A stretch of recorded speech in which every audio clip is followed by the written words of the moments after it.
Биз ушул кыргыздарга көз каранды болбой калалы. Булар эртең биздин бууп суу бербей койсо биздин экономикабыз өлөт. Булар бизди мындайча айтканда тизеге отургузуп коюшу мүмкүн деген коркунуч. Алар да өзүнүн позициясын бербейт. Биз дагы өзүбүздүн позициябызды бербесек, жылыш болбойт. Кичине мындай компромисске барыш керек. Же жаман вариант бул согуш аркылуу, эми аны Кудай сактасын, ал жакшылыкка алып келбейт, адан эч ким утпайт. Анткени кайсыл президент келбесин, ал кичине болсо эле премьер-министрди чабып эле ушул күнөөлүү деп крайне кылып коюп койчук да. Арбаңыздар, урматтуу көрүүчүлөр, 120 теле долбоору уланат. Бүгүн биздин конокто Ынтымак саясий партиясынын лидери, Жогорку кеңештин депутаты Марлен Маматалиев. Саламатсызбы? Саламатсызбы.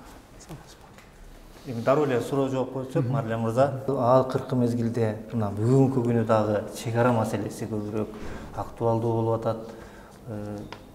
Өзүбүздүн жарандарыбыз жабыр тартып атат. Деги эле бул чек ара маселесин кандай кылып чек коюш керек? Эми бул биздин чоң проблема болуп атат. Бул реалдуу түрдө өтө бир тараптуу эле чечиле турган маселе эмес да. Албетте алар мамлекет өзүнчө мамлекет, биздин подчиненный же биздин бир областыбыз эмес. Алардын өзүнүн кызыкчылыгы бар, биздин өзүбүздүн кызыкчылыгы бар. Алардын эң эле күйгөнү анклавдары, анан эң эле күйгөнү бул суу маселеси да. Болгондо эки эле нерсе булар кармап турат. Биз ушул кыргыздарга көз каранды болбой калалы. Булар эртең биздин бууп суу бербей койсо биздин экономикабыз өлөт. Булар бизди мындайча айтканда тизеге отургузуп коюшу мүмкүн деген коркунуч. Экинчи коркунуч жана анклав керектүү убакта биз ушуну жаап коет. Биз анклавга эч кандай кире албай калабыз деген эле эки коркунучту көздөп атат да. Эми албетте мен ойлойт элем тез арада чечип турган бирден бир немеси бул тез арада спорный эмес, жана спорный эмес жерлерде зым өткөзүп алышыбыз керек да. Зым менен тез өткөзүп тосуп алсак, анан спорный жерлерге ачык керек. Алар да өзүнүн позициясын бербейт. Биз дагы өзүбүздүн позициябызды бербесек, жылыш болбойт. Кичине мындай компромисске барыш керек. Алардын берип аткан, сурап аткан нерсесин мүмкүн беребиз, биз өзүнүн в обмен алабыз. Айтор алмашканга бара турган жерлер бар да. Аны сөз кылышыбыз керек, ансыз болбойт. Ансыз алар деле позициясына тура берет. Же жаман вариант бул согуш аркылуу, эми аны Кудай сактасын, ал жакшылыкка алып келбейт, адан эч ким утпайт. Ошон үчүн мен ойлойм, воля болуп аткандан кийин өзгөчө Өзбекстандыкын мен белгилеп кетет элем.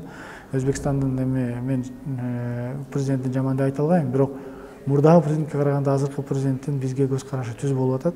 Мурдагы президентке караганда азыркы президенттин кыргыздарга негизи эле мындай көз карашы жакшы экен. Өзү деле кыргыз семьясында чоңоюп калган, кыргыз айылда чоңоюп калган бала экен. Ошол президент болуп аткандан кийин биз ушул моментти колдонуп, кандайдыр бир уступкаларга бара турган нерсени кылып алышыбыз керек дагы. Өзбекстан менен жок дегенде ушул Өзбекстан менен 100% чечип коюшубуз керек да. Тажик менен оңой болбойт, бул жерде кыйын болуп калат. Бирок ал жерде деле только алмашуу эле процесске бара алабыз да, башка процесс жок. Эми буну кыла алам деген жетекчилерди биз только колдоп турушубуз керек. Бирок ошол эле учурда жетекчилер жана кечегинде кетирип алган катарчылыкты кетирбеш керек. Кандай маселе болбосун, биринчи элге барып, элге айтып, эл менен акылдашып, элден сурап алып туруп, анан барып кол коюш керек да. Алардын предложениясын алып алгандан кийин эл менен сөз түрдө, эми ал көп деле убакыт кетирбейт, барып эл менен жолугуп, азыр деле ансыз деле менен жолугуп атпайбы?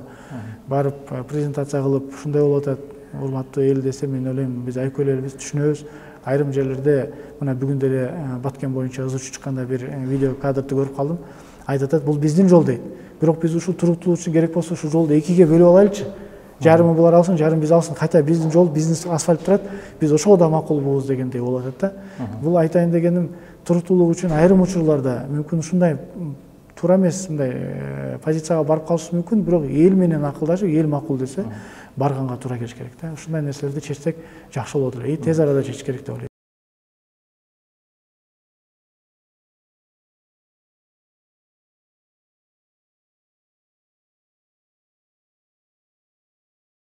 Башкалардан айырмаланып, ошол шайлоонун мыйзамсыз болгондугун ачык айтып чыктыңыз. Ошол эле мезгилде баягы элге берилген айлыкты дагы мыйзамдаштырып жибердик деп да айттыңыз да. Эгерде ошол мезгилде эч кандай төңкөрүш же болбосо бийлик алмашуу болуп кетпегенде, ушул нерсе сыр боюнча калат беле? Эми мен негизи эле ар дайым ачыкты ачык айткан жигитмин. Буга чейин деле көп нерсени ачык эле айтып жүргөм. Мен эми ушул шайлоонун астында биринчиден ошол партия менен баратканда бир топ ар кандай сунуштар түшүп, айласы жок деп айтамбы же кийинчерээк пешенеге жазылган деп айтсам туура болот го. Пешенеге жазылган экен, мына ошол партия менен барып калдым, бирок бараардын астында мындай болот экенин ойлогон эмесмин да. Анткени мен ар дайым эле Бишкек шаарынан чыгып жүргөм. Мен өзүмө определенный электоратым бар, өзүмдүн командам бар. Анан ушундай эле келип эле акча таратып же башкача жол менен алам деген көздөгөн максатым деле жок эле да. Анан болгон иш болду, бирок кандай болбосун деле мен өтүп кеткен күнү деле же мынча айтканда туура болот го.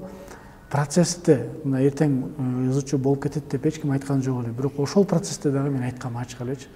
Кичине туура эмес болуп атат деп болуп кетиштиги мүмкүндүгүн айткансызбы? Жок, мен ошол революция төңкөрүш дейбизби, революция дейбизби, эл толкуну дейбизби, ошол боло элек деле как раз ошол шайлоо убагында мени молодежный форумга авангарддын зданиясына чакырып калган. Ошондо чогуу жаштар менен отурганда мен ошол жерде айткам. Мен ачык эле айткам, ооба ресурстарды колдонуп атат, в том числе акча колдонуп атат деп ачык эле айткам, коркпой эле. Бирок ошол эле учурда айткам, мен коркпойм эч кимден, мен келсем биринчи кезекте ошол таможня боюнча мыйзамды жазам. Мен аны кирип атканда да ачык айткам, кийин да ачык айткам, коркпой эле ошондо айткам.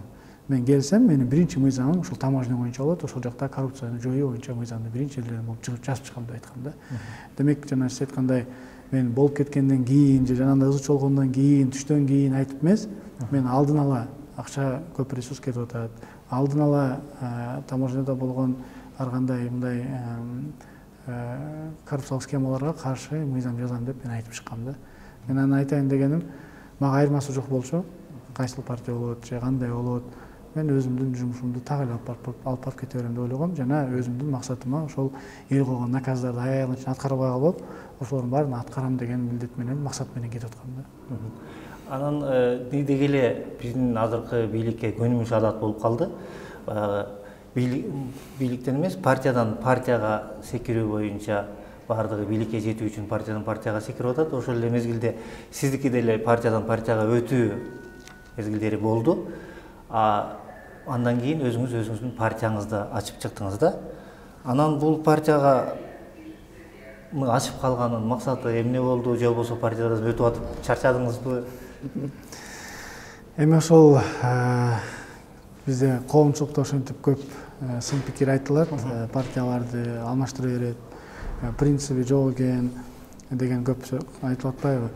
Албетте мен деле ушул республикада жүрүп партиясы менен барганда жана сиз айтып атпайсызбы, бийликке келиш үчүн же бийликтин партиясына кириш үчүн депчи.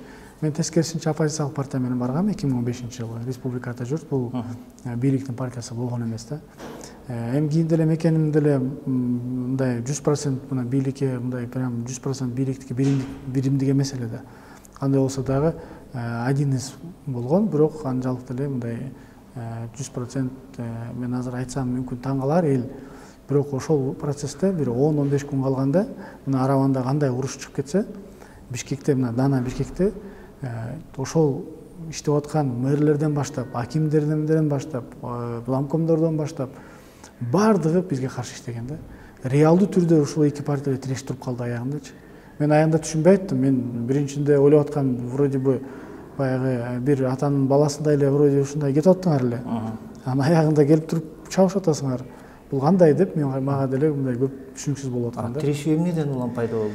Тирешүү мен ойлойм, эми ошол жеке ичиндеги кишилердин ортосунда келишпестиктен чыгып кетти деп ойлойм. Бул биринчи жагдай. Экинчи жагдай лидерликке. Ким биринчи орунду алат деген тирешүү алып келди да. Ачык айкын болду. Чын айтайын, мындай тескерисинче бизге админ ресурс иштеди деп айта албайм. Бир дагы бизге бир иштеген мэр же аким шаар Бишкек шаарында эле айта алам да, болгон жок. Тескерисинче кайра бизге каршы иштеди да. Эми мен айтайын деген, анда деле кийин деле мына мекенчил же башка партияларга деле мындай киргенге мүмкүнчүлүк бар. Азыр деле Кудайга шүгүр партияларды мындай чакырып деле жүрөт. Бирок мен ошол сиз айткан сөздүн аркалыгында ойлодук да. Биз жаштар өзгөчө бир партиядан партияга мындай өзгөрө бербей, хотя Черчилль деле убагында бир 11 жолу алмаштырган экен. Бир булактардан 4 жолу дейт, бир булактардан 11 жолу дейт. Эми так айтканда канча болбосун дагы алмаштырып, бирок ал максатты койгон экен.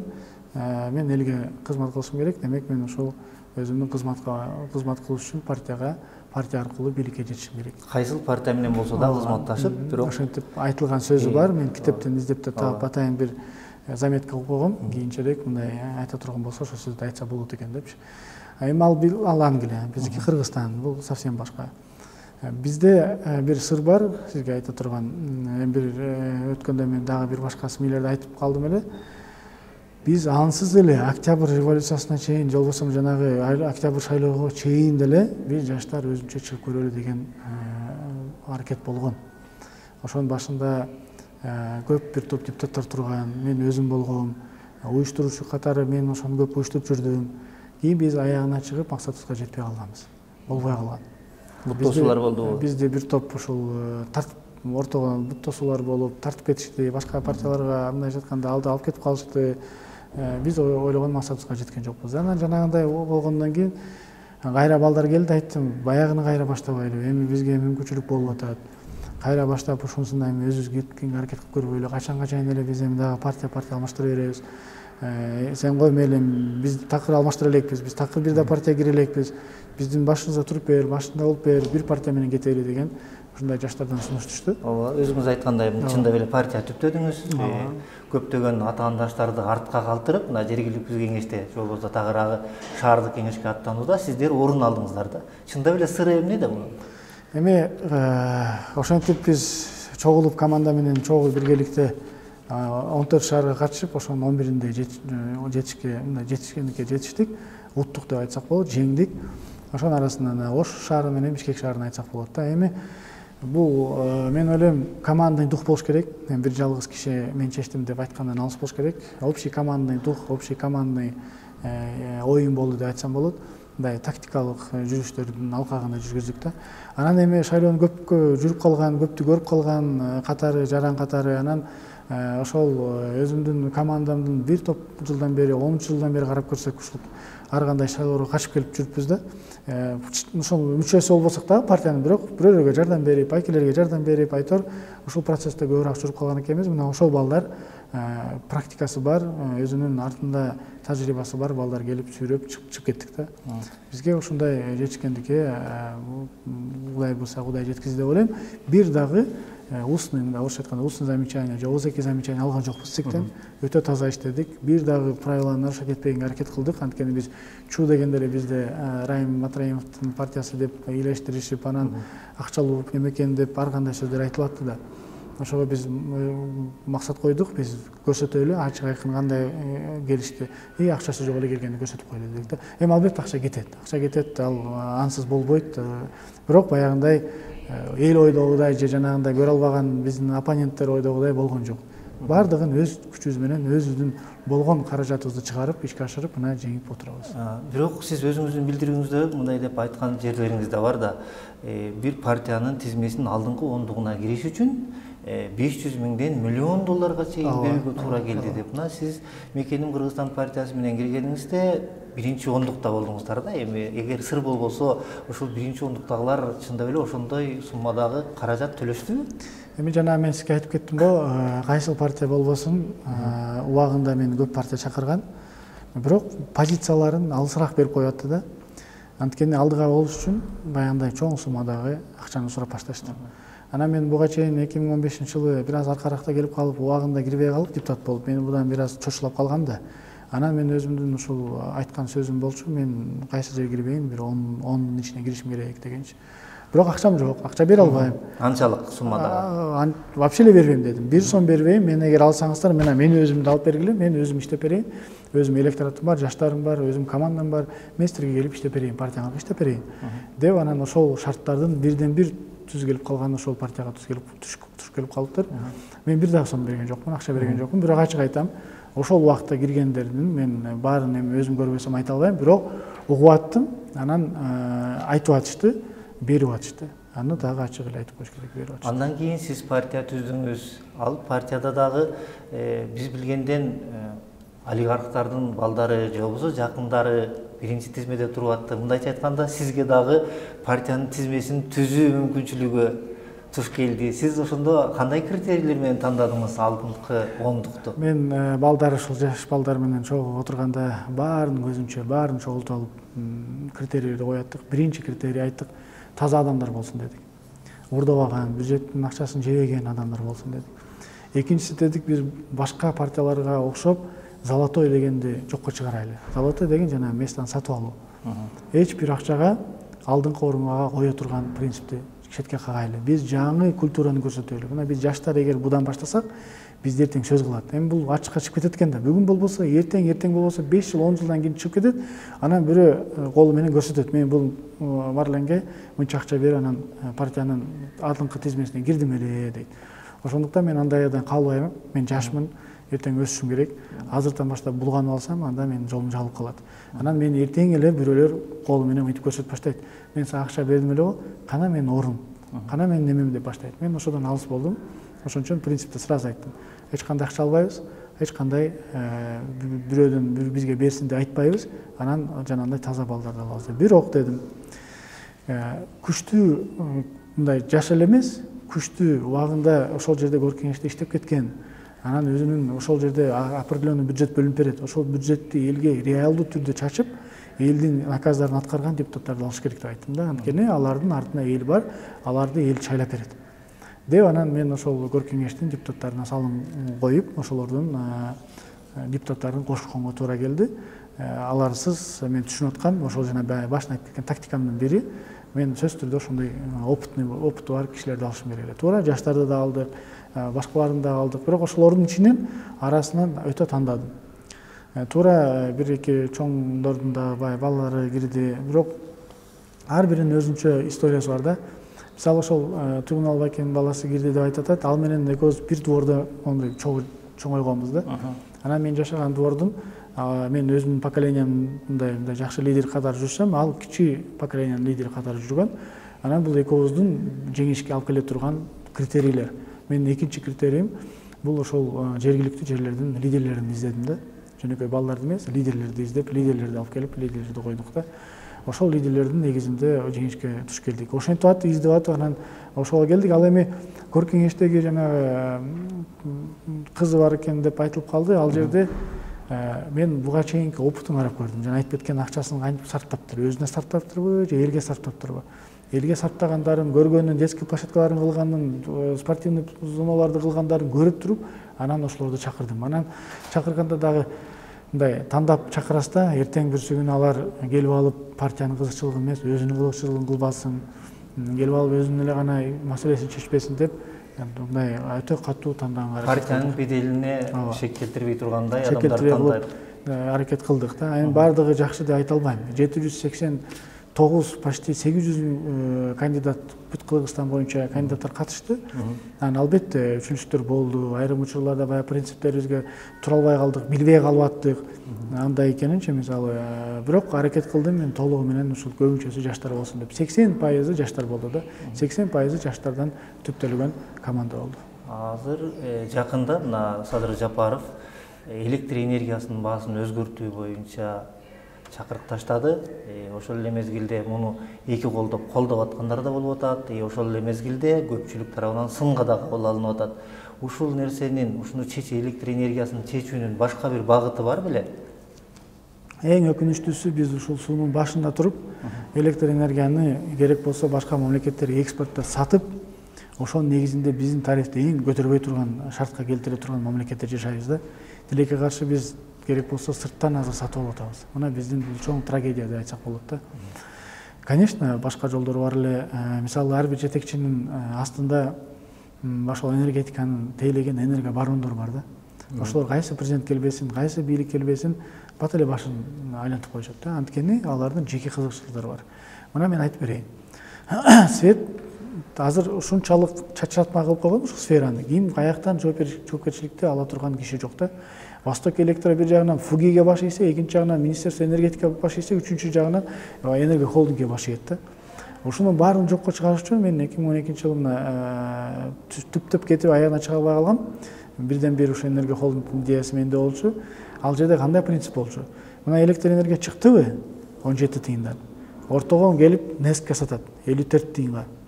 Неск алат, то есть 54 или 17ден 54 тыйындан, анан баягындай Север Электро, Восток Электро, анан кийин ошондой эле кошумча ортодогу компанияларга берет да, алар элге 70 тыйындан ашып барса жана тарифтен 2 сомго чейин көтөрүп промышленный кылып сатат. Жакшынакай эле прибыль алат. Бирок частный компаниялар почему-то прибыль алып развиваться этип кетет. А баягы мамлекеттин компаниялар болсо, Восток Электр, Север Электр постоянно банкротто да, постоянно убытокто. Бул эмнени билдирет? Биринчиден, жана айтып кеткендей, баардыгын бириктирип бир эле хозяин болуш керек. Электр чыгаргандагы, саткандагы бир эле хозяин болуш керек. Ортомчу компаниялар? Ортомчу компанияларды жокко чыгарыш керек. Ошону демилгелеп коюу сиздердин болгоңуздар. Демилгелеп мен жазып дагы, чийип дагы, мурдагы президентке дагы бердим. Азыркыга дагы мына үспөй этпей калдым өткөндө, бирок атайын даярдап алгам, таптайыр турат, берип көрсөтөйүн аткан. Бирок кире албай атам азыр. Жакынкы арада мына шайлоо болуп калбады, ошондон кийин шайлоодон кийин кирмей болгом, ошондон кийин азыр мен кирип көрсөтүп коеюн деп атам. Бир эле хозяин болсо, в принципе, азыр ортомчуларды алаттыр жана жекелерди. Бирок мамлекеттиктерди баарын жоюш керек да. Жоюп туруп эле бир эле мына энерго холдинг дейби, же жөн эле министерство дейби айтор. Баягы ГЭСти дагы ортодо Гартек деп коет, тарифти кылганды. Аны дагы, Нескти дагы, Восток Электр толтуралын баардыгын бириктирип эле бир эле хозяин кылып коюш керек дагы. 17 тыйындан чыктыбы? Пожалуйста, ошол жерден элге 70 тыйындан сатсын дагы, ошондо прибыль реально көрүп баштайт да. Вот реалдуу түрдө аны көрүп баштайт.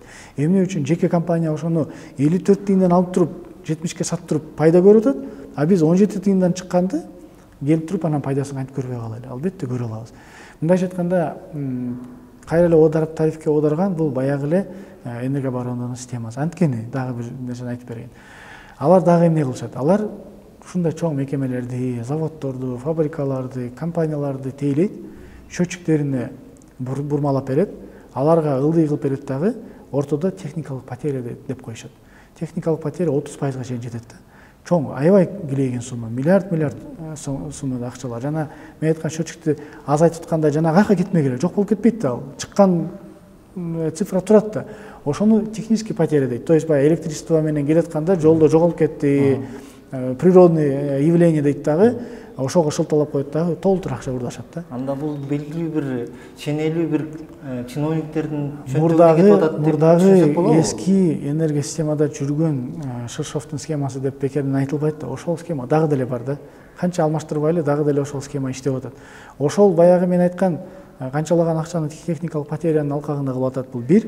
Экинчиден, жана ортодогу пайда түшпөй атпайбы? Анткени алар расходко жоготот да. Мен дейт кабель койдум, жердин астына каздым, столб алмаштырдым, башка кылдым дейт, текшерип келсеңиз ал жердин астына кабель жок.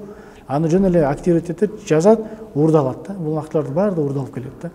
Эгерде ушуну ачык айкын эле чыгарып алса, ачык айкындыкты көрсөтүп алса, ошол ала турган кабелдерди өзүнүн кабельный завод болот, прямой ала турган кылып койсо, бааны антимонопольный комитет бекитип берип койсо, жана башкаларды бизде жанагы трансформатор чыгара турган заводубуз бар, аны дагы башка мамлекеттен албай, өзүдөн ала турган кылып, баягындай баасын аныктап белгилеп койсо, бул системада толугу менен өнүк өсө турган система да. Туура, жана бизнестегилерге тарифти кичине көтөрүп койсо болот, а бирок элге көтөрбөй эле алып калса болот эле да. Бир жагына кошуп кетем, жана байларга көтөрсө болот эле, бирок бул эми баягы системанын өтө оор да, буну кантип аныктайт? Ошол оор системасына кичине күмөн санап атам да. А негизи чындап эле эми жөнөкөй айылда жашаганга караганда бир элитный бир Бишкекте мына царский селодо жашагандын айырмасы бар да. Ал деле кичине кымбатыраак төлөп койсо кемип кетпейт да. Бул жагынан караганда колдой турган жагы бар. А негизинен баягы айтып кеткендей, толугу менен системаны толугу менен башынан өзгөртүш керек да. Сындырыш керек. Коррупциялык схеманы сындырыш керек деп айтсам болот. Ошол эле мезгилде Садыр Жапаров дагы могу Кыргызстанда казинолордун ачылышы дагы экономикага кандайдыр бир салымын кошот эле деген оюн айтып, бул жогорку кеңеш тарабынан биринчи окууда бат эле кабыл алынып кетти, бирок сиз жок болуп калдыңыз. Биринчи окууда колдойт белеңиз, колдобойт белеңиз, аны билбейбиз. Бирок сиздин деги эле буга болгон оюңуз кандай? Колдойсузбу деги? Мен ачык айкын неге чыгып кеттим? Мен эч качан мындай жашыруун кылбайм да. Мен барып төрагага дагы, лидер фракцияга дагы ачык айттым. Мен бул баягы намазда жүрсөң эле эмес, кеп анда эмес. Мен эми өзүм намазда жүрсөм, орозо кармап атсам, ошол жердеги бир топ депутаттарды намазга алып келип атсам, немеге даватка чыгарып атсам, анан мен өзүм кайра көрүп туруп ошого жол берип атсам, бир аз туура эмес болуп калат. Бир айткан жагы туура. Мисалы, эгер биз толугу менен харамды биз жок кыла турган болсок, анда келиңиздер, тамекиден сатылган налогдон отказы кылайлы, кафе барлардан чегип аткан, арак ичип аткан кафелердин налогун жокко чыгарайлы. Бул уже туруп калган нерсе да, мен буга эми кайтып каршы чыкмак элем мисалы да. А бирок жаңыдан көрүп атам, өз көзүм менен ушул келаткан нерсеге мен ошон үчүн добуш берип эле мен буну добуш бере албайм деп эле чыгып кеттим. Ачык айтайын анын үчүн. Эми экинчи окууда, үчүнчү окууда каралат. Экинчи, үчүнчү окууда деле мен азыр сунушумду киргиздим. Мен айттым, хорошо, эгерде сиздер айткандай болсо, мен түшүнүп атам бул мыйзам өтөт экен. Мен анда депутат катары сунуштумду киргизейин деп, мен официалдуу түрдө, жазуу түрүндө сунуштумду киргиздим. Ал кандай сунуш? Биринчиден, эгерде сиздер бул эмне үчүн эл каршы чыгып атат? Биринчиден, баягы харам маселеси ал башка дагы маселеси, элдин эң дагы бир көйгөй жагы, каршылап аткан жагы, бул биздин жарандар убагында ойноп, аягында үйүн уттуруп, акыркы нерселерден бери жокко чыгарып, канчалаган үй бүлө ушунун артынан жоголуп, бузулуп кеткен да. Биз эгерде реалдуу түрдө бул жерде башка элдер, жарандар ойной турган болсо, анда эки сунушту киргизем. Биринчиден, пограничный службадан киргенде атайын жана сүрөткө чотпайбызбы? Ошол жерден биометрический данныйлар менен казинолордун программасын бириктирели дагы, кирип атканда сөзсүз түрдө отпечаток пальц менен, анан Face ID менен кирсин. Ошол синхронизированный болсун, ошол границадан кирген адам гана бияктан дагы бир жолу кирип атканда жашыл болуп күйүп, анан терминал ачылсын. Ошондо реалдуу түрдө кыргыздар баягында кыргызча ойноп кетип кирип кетпейт. Экинчиси, бизде бир топ кыргызстандыктар башка жарандарды алып алгандар бар. Ошолар Россияда канча мигранттарыбыз жүрөт туурабы. Алар дагы жабыркабаш үчүн Кыргызстанда төрөлгөн жарандар жана Кыргызстандын гражданствосын алган жарандарга киргенге болбойт деген эки сунушту официалдуу түрдө киргиздим да. Эгер ансыз деле өтүп кете турган болса, мына ушул немени кабыл алып койгулачы деп мен өзүмдүн сунушумду бердим да. Эгер ошол сунушумду киргизип кетсе, бир жагынан мындай өзүмдү мындай кандай десем, алдап успокоить эте алам да. Эми мен баягы кыргыз жарандар ойнобойт экен, Кыргызстандыктын 100% кыргызстандыкты керек болсо төлөсө деле ойнобойт экен, демек бунун артында биздин кыргыз үй бүлөлөр эч кандай жабыр тартпайт экен деп мүмкүн өзүмдү немете алам да. Эгер ал кабыл кылбаса, мен анда каршы добуш берем. Кабыл алып калса, канчалык түрдө ошол реалдуу кабыл алынды карап көрөм. Эгер мен айткандарым жөн эле сөз түрүндө эле кирип калса, анда дагы каршы чыгам. Эгер реалдуу түрдө мен айткан нерсенин баардыгын законго киргизип, так кылып берип койсо, анда мүмкүн мен мындай өзүм үчүн айта алам, бара алам. Же воздержался деген неме жок болуп атпайбы? Же мен каршы чыкпасам дагы, анда мен баягындай эле добуш бербей кетип калам. 2019 жыл баягы коопсуз шаар кирген мезгилде, коопсуз шаардын алгылыктуу иш жүрүп аткандыгы тууралуу сиз айтып өттүңүз эле жогорку трибунадан. Бирок кайра 2021 жылы бул коопсуз шаарды жакшы алгылыктуу иш алып бара албай тургандыгы тууралуу айттыңыз да. Бул ошондо өзүн актаган жокпу коопсуз шаардык? Же сиз бул жерде дагы популисттик нерсени шайлоонун алдында бир башкача бир кадамга бардыңызбы деген ойдо? Мен безопасный городду жакшы киргиздиңер, канчадан бери күткөн проектти аягына киргиздиңер деп айткан сөзүм бар, ал чындык. Мен безопасный город дегенде биз баардык жарандар кантип түшүнөбүз? Безопасный город бул келип эле машиналердин тартибин орнотуу же машиналерден штраф алуу эмес да. Безопасный город деген бул биздин жаран көчөдө свободно басып кете бериш керек. Катуураак кыйгырып койсо, мына камералар ошону фиксировать этип, анан дароо эле ошол жака патрульный милиция жиберилип турган система болуш керек. Грузияда мен көрүп келгем да, менин түшүнүгүм безопасный город ошол деп алкыштадым да. Анткени мен реалдуу түрдө ошо Грузияда көрүп келген нерсемди бизде андай боло турган болсо, сонун эле болот экен. Эмне үчүн анда биз жай кадимкидей басып калат экенбиз деп айттык. Кечээ күнү көрдүк го, жана кызыбызды өлтүрүп коюп, урдап кетип өлтүргөндөн кийин каякта безопасный город? Ал эч кандай безопасный город эмес эле, көрсө жол эрежелерин эле штраф ала турган эле мындай бизнес эле сыяктуу болуп калып атпайбы? Мен ошон үчүн айттым, кана экинчи фазасы деп. Ошон үчүн сындадым. Силер толугу менен безопасный город бизге бергенде, ошонун баардыгы жазылып турган болчу да, биринчи фаза, экинчи фаза деп. Анан биз дароо аны алкыштадык да. А экинчи фазасы жок. Баягы эле биринчи фазасы турат. Анткени экинчи фаза бул прибыль алып келбейт. Эшикте турат, дворлорду карайт, чоң көчөлөрдү карайт, бир көбүрөөк адам чогулуп калса эле карайт дагы, чоң центрден карап коюп туруп, патрульный жибере турган да атайын центр болот, борбор болот. Ал ишке ашылык, ал жок. Анан мен албетте анан ачыкты айтыш керек да. Эгерде ошондо алкыштасам, аягына чыкпаса чыкпай атасыңар деп кече сындадым. Айттым, поручение берели дедим, протоколдук поручение кетти. Тез экинчи фазасын ишке киргизгиле дедим. Анан экинчиси, үчүнчүсү мен ал жерде штрафтарды түшүргүлө деп айттым. Чын-чынына келгенде бул реалдуу түрдө практика көрсөтүп койбодубу? Эл кыйналып атат. Экономикалык абал жакшы эмес, ковидтен кийин эл өзүнө келе элек. Мына жакшы аягына чейин чыгып, премьер-министрге чейин барып түшүргөнгө мына уже мыйзам келди. Азыр коомдук укууда жакын арада биз түшүрөбүз. Элге мурдагындай мисалы 1000 сом төлөй тургандар 300 сомго чейин түшө турган болду. Бул дагы бир жолу кайталап кетиш керек. Элдин жашоосуна, элдин коркунучун келтирбей турган штрафтар. Кызыл цветте өтүп кет, жол болсо катуу скоростьта өтүп кет, же пешеход өткөзбөй кой эмес. Жана стоп линия, ортодогу дагы бир линиясы бар. Ошондой мелкий нарушение деп койсок болот. Адам баласына коркунуч келтирбей турган штрафтарды түшүрөбүз. Беркилерди наоборот мен баягы мас болуп айдап алса тескерисинче көтөрүш керек деген позициядамын. Сизди багы жаш активдүү депутат катары коомчулук тааныйт. Ошол эле мезгилде сизди парламенттик башкаруу системасын жактаган депутаттар катары дагы таанышчу эле да. Бирок жакында болгон добуш берүүдө сиз президенттик башкаруу системасына өз добушуңузду бере алдыңыз. Себеп? Мен башында эле айткам, өзүм дагы добуш бергенде парламенттик добушка бергем. Ал эле эмес, келинчегим да сурап атпай кайсыга добуш беребиз депчи. Мен ачык айттым, парламентке бериш керек депчи. Мен жеке оюм азыркыга чейин мен позициямды өзгөрткөн жокмун. Мен реалдуу түрдө парламенттик болуш керек деп ойлойм да. Эгер бирок президенттикке мен ар дайым айтып жүрчүмүн, президенттик боло турган болсо бир гана случайда мен макулмун дедим. Эгер президенттик боло турган болсо жоопкерчиликти өзүнө алсын толугу менен. Кечке эле премьер-министрлерди чаба бербей турган болуш керек. Системаны аны үчүн аткаруу бийлигинин башында өзү туруш керек. Анан келгиле премьер-министр жое эле коелучу. Мына ошолор болсо мен анда макулмун дедим да. Анткени кайсыл президент келбесин, ал кичине болсо эле премьер-министрди чабып эле ушул күнү эле деп крайне кылып коюп койчук да. Эгерде ушундай система болсо, анда только макулмун деп айткан сөзүм бар экен. Анан ошондо айтышты, сен айтпадың беле, өзүң айтпадың беле. Мына премьер-министр жок. Премьер-министр террор руководитель аппарата болгон атат. Деп анан айтканда мен биринчи чыгып атканда жанагы референдумга чыгып атканда анда да айттым мен. Эгерде эл бунусунда президенттикте колдоп берсе, анда мен колдоп берем дедим. Бирок бая айткандай эле барганда парламентке добуш бердим өзүм. Бирок көпчүлүк эл президенттик дегенден кийин мындан кийин мен таймашмак белем. Көпчүлүккө баары баш ийишибиз керек деп баш ийип атабыз. Азыр баш ийаткан учурум. Аны ачык айтайын. Бирок ичимен, сырыман баары каалайт элем бизде парламенттик болуш керек депчи. Эртең кечтир парламент келсе деп ойлойсуз? Ойлойм, анан үгүттөйм, керек болсо айтам, жетекчилер менен жолугуп калсам да айтам.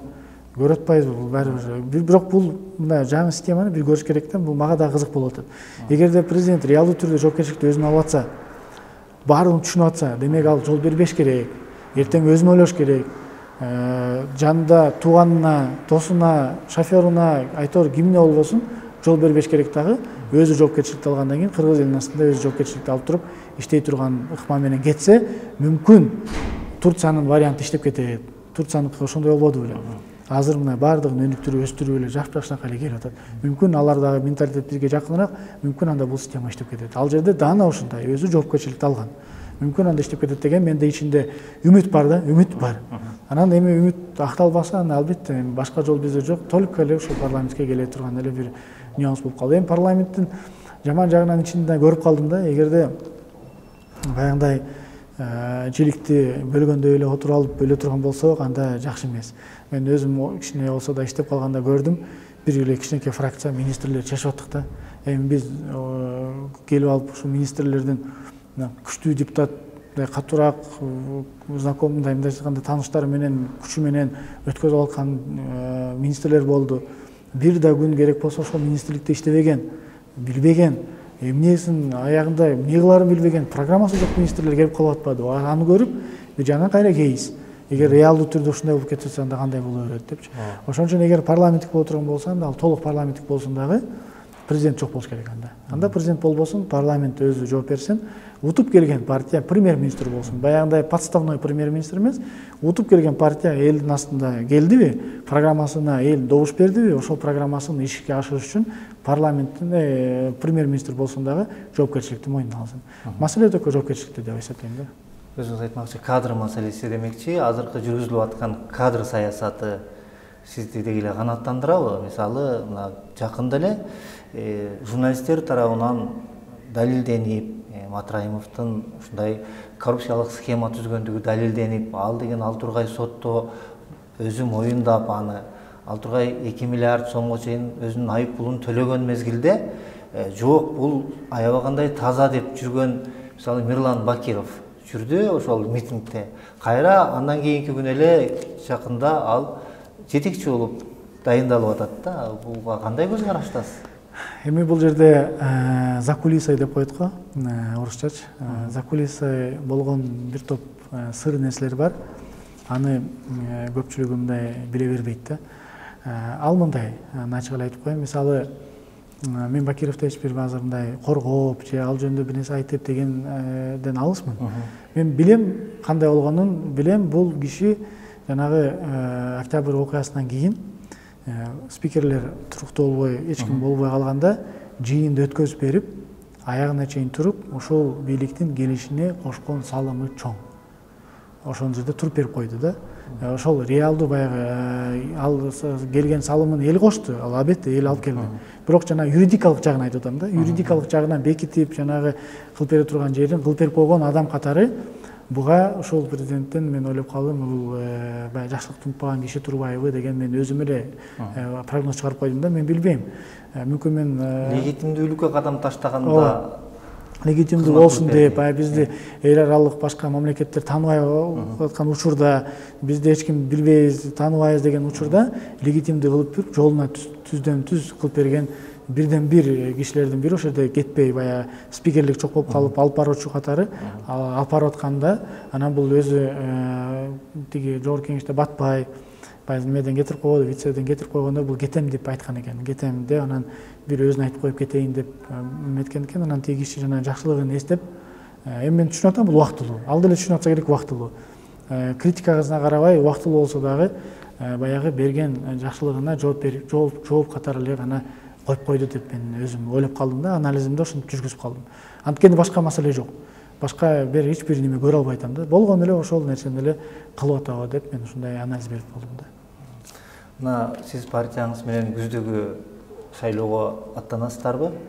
Кандай даярдыктар, кимдер менен биргелдеп атасыздар дегиле? Мен ошол жана командабыз менен чогуу байкелер менен, жаш балдар менен, молодежь менен чогуу эле барабыз деп азыр иш-чараларды уже көрүп атабыз. Азыр эле ачык айтып коюш керек. Ошондой эле башка партияларды чакырып кетет элем, башка жарандарды чакырып кетет элем. Келиңиздер, кошулуңуздар. Бул реалдуу түрдө таза партия, жаңы ачылган партия. Анан принциптер бар бирок. Баягындай эч кандай мамлекеттин казынасынан узабаган адам болуш керек, коррупциялык схемаларга катышпаган адам болуш керек, таза адам болуш керек. Анан бизде мындай баягындай акча берүү же эме сатып алам деген нерседен алыс болгон кишилер келиш керек. Ошондо өзүнүн патриоттук сезим менен мамлекетке өзүнүн салымын кошом десе, биздин эшик ачык. Биз сөзсүз түрдө Кудай буйрса ушул парламентке катышабыз деп азыркы учурда пландаштырып турган кезибиз. Мына сиз саясатта жүрөсүз, ошол саясатта өзүңүз көмүр туткан адам ким? Эми мен кичинемен баштап эле мен атам саясатта да, анан атам эсимде, так эле кичине болчумун. Атам мендей жашта болсо керек эле. Ушул чыгып алып, выступать этип, даярданып, анан үйдө деле телевизорду включать эткенде көрсөңүз, постоянно эле жаңылыктар. Айтор кичинемен баштап эле мен ошол атамдай болом деп эле келип жүргөм. Менин атам канча жыл мамлекеттик кызматкер болду. Бир дагы бир урдаган эмес да. Мен ушул чиновниктин баягы башка чиновник деп аталып калат го, бай жашап, эмет жашап, андай болгон эмеспиз да. Реалдуу түрдө атам таза иштеген адам катары мен атамды көмүр тутам деп ойлойм. Анан эми белгилүү башка саясатчыларды карап көрсөк, мага ушул Путиндин ишмердүүлүгү жагат. Ошол алып барган иштин өзүнүн жүрүш-турушун, ушул Россияны Россия кылды деп айтсам болот. Патриот адам, өзүнүн жанын берген адам. Эми баягы коррупциялык схемаларды билбейм, ал канчалык чын эмес, мен ал жагын айткан жокмун. Мен болгон ушул өзүнүн салымын кошуп, мамлекетти ушунчалык деңгээлге көтөрүп, мировой масштабка чейин көтөргөнүнө мен ошол көмүр тутам да. Ушул жагын да айтсам болот. Урматтуу көрүүчүлөр, 120 долбоорунун алкагында Ынтымак саясий партиясынын лидери, жогорку кеңештин депутаты Марлен Маматалиев болду. Биздин каналга жазылыңыздар. Сизге рахмат.